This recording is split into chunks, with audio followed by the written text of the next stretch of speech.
Hello friends, आज हम इस वीडियो में बात करने वाले हैं सीडीपी की चैप्टर 1 के बारे में, ग्रोथ एंड डेवलपमेंट, वृद्धि एवं विकास। इसमें हम बात करने वाले हैं कि ग्रोथ क्या होती है और डेवलपमेंट क्या होती है। मतलब इनका मीनिंग लगता तो सेम है, बट ये अलग अलग टर्म्स होती हैं। जो हमारा ह्यूमन बीइंग है वो स्टैटिक एंटिटी नहीं है, वो लगातार चेंज होता रहता है। कैसे चेंज होता रहता है? वो ग्रोथ, उसकी ग्रोथ भी होती है और प्लस डेवलपमेंट भी होती है। तो हम इस वीडियो में यही जानेंगे कि ग्रोथ क्या होती है और डेवलपमेंट क्या होती है। ग्रोथ होती है हमारी फिज़िकली, मैं मोटे तौर पे आपको बस समझा देती हूँ। ग्रोथ होती है फिज़िकली चेंजेस, जो हम धीरे धीरे बच्चे से बड़े होते हैं, हाइट इंक्रीज़ होती है हमारे चेंजेस आते हैं, उसे बोलते हैं ग्रोथ। और डेवलपमेंट क्या होती है? हमारी फिज़िकली प्लस मेंटली। जो हमारी डेवलपमेंट है वो हमारी लास्ट ओल्ड एज तक चलती रहती है। ठीक है, ये हमने मोटे तौर पे बता दिया कि ग्रोथ क्या होती है और डेवलपमेंट क्या होती है। तो हम यहाँ पे देख सकते हैं difference between growth and development. Growth क्या होती है? हमारी क्वांटिटेटिव। जो growth is the quantitative means physical change, and development क्या होती है? बोथ होती है, quantitative and qualitative means physical plus mental, दोनों होते हैं डेवलपमेंट में। सेकेंड क्या होता है? Growth refers to the physical aspect only words, मतलब फिजिकली जो हमारे ग्रोथ एक पॉइंट पे आके रुक जाती है, लेकिन डेवलपमेंट एक पॉइंट पे आके नहीं रुकती है। तो इसीलिए हम ये बोलेंगे कि ग्रोथ फिजिकली जो हमारे चेंज होते हैं उसी से होती है, लेकिन डेवलपमेंट फिजिकली प्लस हमारा मेंटल। डेवलपमेंट में आप देख सकते हैं, it refers to the all aspect such as physical, cognitive, language, emotional and social. ठीक है, इसमें सारे एस्पेक्ट्स इकट्ठे हो जाते हैं। थर्ड क्या है हमारा? जो हमारा ग्रोथ है वो नैरो एस्पेक्ट है as comparison to development. Development is broader. ठीक है, अगला पॉइंट हमारा देखो यही बता रहा है, growth is stopped in certain period of life. Growth एक पॉइंट पे आके रुक जाती है, लेकिन development continue till death. Line को हम मेजर नहीं कर सकते हैं। तो ये हमारे चारों पॉइंट्स हो गए हैं difference between growth and development. आज हम कर रहे हैं सीडीपी का चैप्टर 1 ग्रोथ एंड डेवलपमेंट। उसका पूरा हम स्टडी करेंगे। ठीक है, अब क्या क्या हो सकते हैं ग्रोथ एंड डेवलपमेंट से रिलेटेड?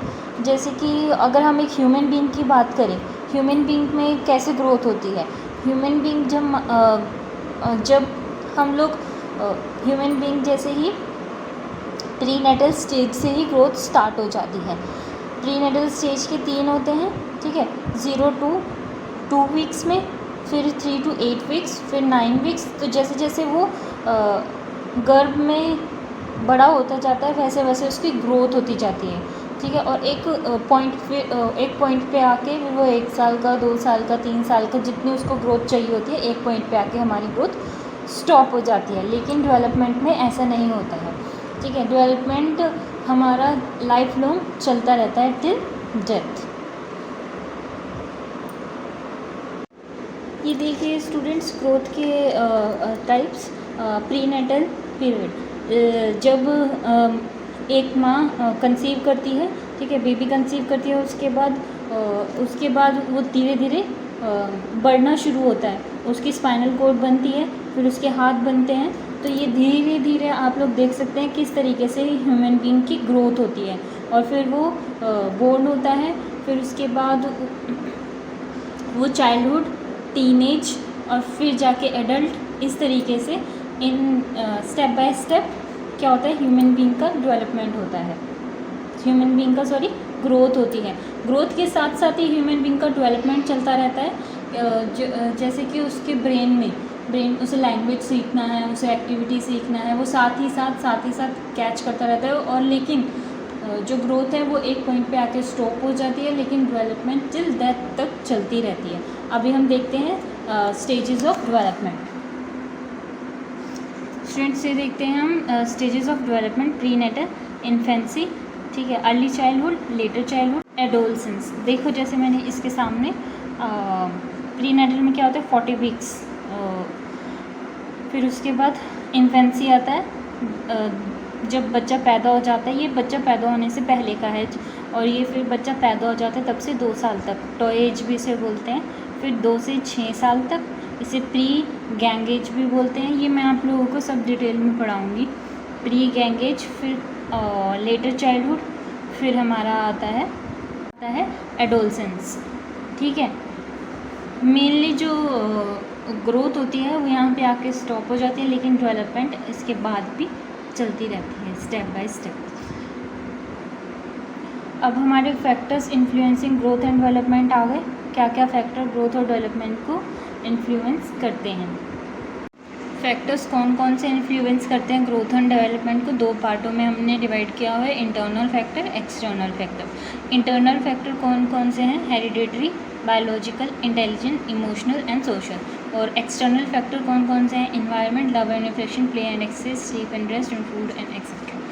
ठीक है, ये तो हो गए स्टूडेंट हमारे फैक्टर्स जो हमारी ग्रोथ और डेवलपमेंट को अफेक्ट करते हैं। ठीक है, अब हम पढ़ते हैं types of development. Types of development कितने टाइप्स का होता है हमारा, हम लोग अगर सोचें तो हमें खुद ही पता होता है कि हमारी कितना टाइप का होएगा। फिज़िकल डेवलपमेंट हमारा फिज़िकल चेंजेस जो होते हैं, ठीक है। कॉग्निटिव यानी मेंटल डेवलपमेंट हमारा जो है, emotional development, moral development, language का डेवलपमेंट होता है हमारा, सोशल डेवलपमेंट होता है। ये सारे डेवलपमेंट हमारा होता है। इंटर रिलेटेड देखो मैंने यहाँ पे लिखा हुआ है किस कौन सा किस से रिलेटेड होगा। अगर हमारा मेंटल डेवलपमेंट अच्छा है तो हमारे लैंग्वेज का डेवलपमेंट अच्छा होगा। ठीक है स्टूडेंट। अब और सोशल, मोरल और इमोशनल से इंटर रिलेटेड है। ठीक है, ये सारे फैक्टर्स एक दूसरे से रिलेटेड है। आप लोग अगर हमारा फिज़िकल डेवलपमेंट अच्छा होगा तो ऑटोमेटिकली हमारा मेंटल डेवलपमेंट अच्छा होगा, हम हेल्दी वे भी अच्छे से लैंग्वेज या कुछ भी सीख पाएगा। ठीक है, अगर उसे सोशली अच्छा माहौल मिल रहा है तो उसका मोरल और इमोशनल भी वो बूस्ट होगा। ठीक है, तो ये एक दूसरे से रिलेटेड होते हैं। ये हमने क्या पढ़ा, टाइप्स ऑफ डेवलपमेंट। तो आगे स्टूडेंट्स हम पढ़ते हैं